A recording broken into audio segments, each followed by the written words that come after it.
Assalamualaikum warahmatullahi wabarakatuh. Bismillahirrahmanirrahim. Alhamdulillahirrabbilalamin. Anak-anakku yang saya sayangi dan saya banggakan, alhamdulillah pada kesempatan kali ini kita bisa KBM lagi dalam keadaan sehat walafiat. Mudah-mudahan kegiatan pada pagi hari ini membawa manfaat barokah bagi kita dan keluarga kita. Amin Allahumma amin.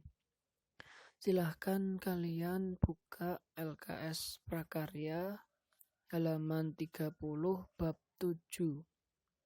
Di sini kita akan membahas tentang budidaya tanaman obat. Jadi kompetensi dasarnya adalah 1. Memahami komoditas tanaman obat yang dapat dikembangkan sesuai kebutuhan wilayah setempat. Memahami tahapan budidaya tanaman obat. Menentukan komoditas tanaman obat yang akan dibudidayakan. Mempraktikkan tahapan budidaya tanaman obat. Jadi pada bab 7 ini kita yang bahas adalah tentang membudidayakan tanaman obat. Nah, jadi Indonesia itu merupakan negara yang kaya akan keanekaragaman hayati.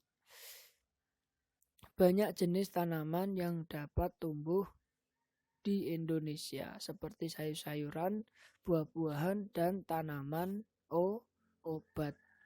Tanaman obat merupakan tanaman yang banyak dijumpai hampir di seluruh wilayah Indonesia. Keanekaragaman tanaman obat inilah yang membuat bangsa asing ingin menguasai wilayah Indonesia. Tanaman obat memiliki banyak manfaat dan berpotensi untuk dikembangkan. Pengembangan tanaman obat dapat dilakukan dengan cara melakukan budidaya tanaman obat. Apa sajakah jenis tanaman obat yang dapat dibudidayakan? Bagaimana cara melakukan budidaya tanaman obat? Pada bab ini akan diuraikan tentang cara melakukan budidaya tanaman obat. Yang pertama, jenis-jenis tanaman obat. Tanaman obat adalah tanaman yang mengandung senyawa atau zat tertentu yang memiliki banyak manfaat seperti mencegah atau menyembuhkan penyakit. Jadi tanaman obat adalah tanaman yang mengandung senyawa atau zat tertentu yang memiliki manfaat seperti mencegah atau menyembuhkan penyakit. Bagian tanaman yang dapat dijadikan obat pada setiap tanaman berbeda-beda. Bagian tanaman yang dapat dijadikan obat yaitu bisa melalui akar, batang, biji, buah, bunga, daun, dan umbi atau rimpang.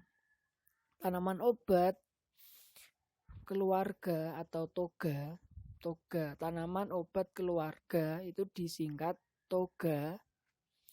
Ada bermacam-macam. Misalnya ada temulawak.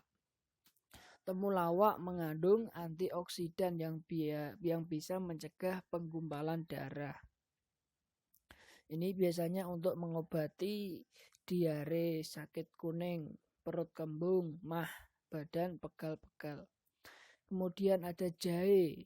Jahe biasanya ini dikonsumsi sebagai wedang atau minuman. Memiliki banyak manfaat. Misalnya untuk mengobati perut mual, perut kembung, dan lain sebagainya. Kemudian ada kunyit.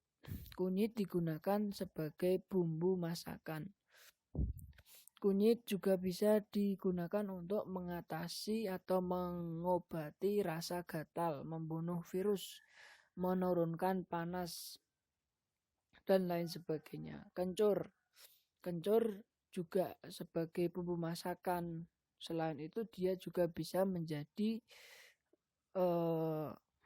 memberi manfaat seperti mengobati penyakit influenza, batuk, serak, masuk angin, diare, sakit kepala. Kencur juga dapat membuat suara menjadi merdu. Terus ada tanaman bangle, termasuk tanaman obat keluarga seperti jahe. Bangle mempunyai nama yang berbeda-beda. Ada yang namanya mungle, bungle, panglai, bela, panini, dan unin makei. Nah, bermanfaatnya untuk apa? Pengobatan cacingan, rematik, perut kembung, batuk, dan masuk angin. Kemudian ada brotowali. Brotowali ini tanaman ini rasanya sangat pahit. Manfaatnya untuk anti nyeri, diare, demam, penyakit kulit, luka, antioksidan, anti alergi. Brotowali adalah tanaman yang digunakan sebagai bahan dasar pembuatan jamu. Jadi rasanya ini pahit. Daun sirih atau piper beetle merupakan tanaman terna. Tanaman ini tumbuh menjalar atau merambat.